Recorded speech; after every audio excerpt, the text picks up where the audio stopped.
Government మారి 15 రోజులు కూడా కాలే ఇంకా.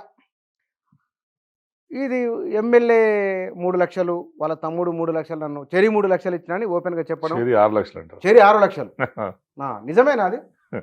అంటే 100 నోట్ల 500 నోట్ల? నాకు కూడా తెలియదు.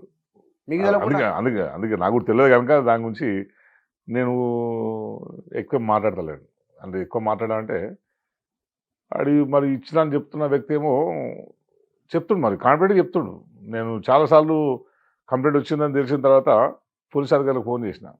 అసలు ఆ పిల్లడు నాకు తెలుసు కానీ అసలు ఎప్పుడు ఇచ్చిండంట ఏందంట అడిగినట్టే, సార్ మీకే ఇచ్చిందని చెప్తుండు సార్ అన్నాడు. అది నాకు నేను ఎవరితో అడగలేదు, తీసుకోలేదు నేను.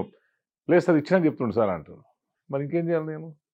ఇప్పుడు ఓ మనిషి వచ్చి నేను నీకు ఇచ్చినా చెప్పినప్పుడు నేనేం చేయాలి? నేను తీసుకోను.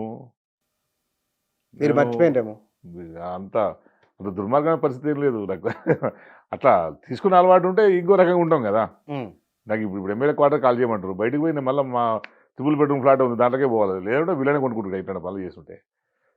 సో ఇట్లా ఆరోపణ వచ్చింది కనుక నేను కూడా రొటీన్ ఏంటంటే నేను చేయలేను అని ఖండించి ఇది తప్పు అని అనకంటే నేను కూడా ఏ నిర్ణయానికి వచ్చినంటే నిజాలని నిగ్గు తేల్చడానికి నేను కూడా మొగ్గు చూపుతున్నాను. నేను కూడా ఈ విషయంలో 100% తేల్చాలి, ఇది తేల్చాలి. నిజంగా ఆ పిల్లోడు నాకు ఇచ్చిండా, నేను తీసుకున్నాను. మరి ఒక మాజీ ఎమ్మెల్యే మీద ఒక ఆరోపణ చేయడం అంటే మామూలు విషయం కాదు. చాలా ధైర్యవంతుడని ఉండాలి అతను, లేదా మీరు తీసుకున్నది నిజమన్నా ఉండాలి. అంటే ధైర్యం ఎట్లా వస్తుంది మనిషికి? ఎట్లా వస్తుంది ధైర్యం? తనకు తాను ఉండొచ్చు, వెనకాల ప్రోత్సాహం ఉండొచ్చు.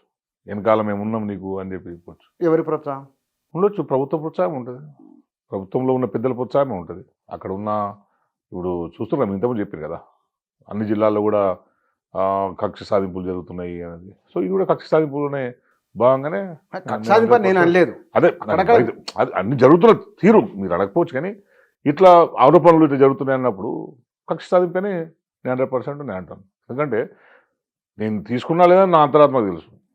వాడు ఆరోపణ చేసుకున్నవాడు కూడా నాకు ఇచ్చిండా లేదా అని వాడు బయటికి ఎన్ని చెప్తున్నావు ఆ పిల్లోడు ఆయన అంతరాత్మకు తెలుసు. నేను ఆయన అడగదలుచుకోలేదు, ఇచ్చిన వాళ్ళు ఏదో అడగదలుచుకోలేదు నేను కూడా. సరే, కానీ అందుకే చెప్తున్నాను నేను ఇప్పుడు దానికి లైట్ డిటెక్టర్స్ నేను డిమాండ్ చేస్తున్నాను.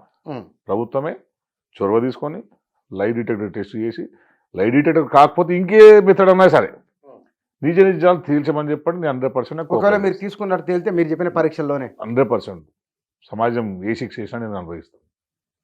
నేనే కాదు, మా తమ్ముళ్ళు తీసుకున్నా సరే, ఎవరు తీసుకున్నాడో నిరూపణ అయినా ఈ సమాజం వేసి ఏ శిక్షగా నేను అనుభవిస్తాను.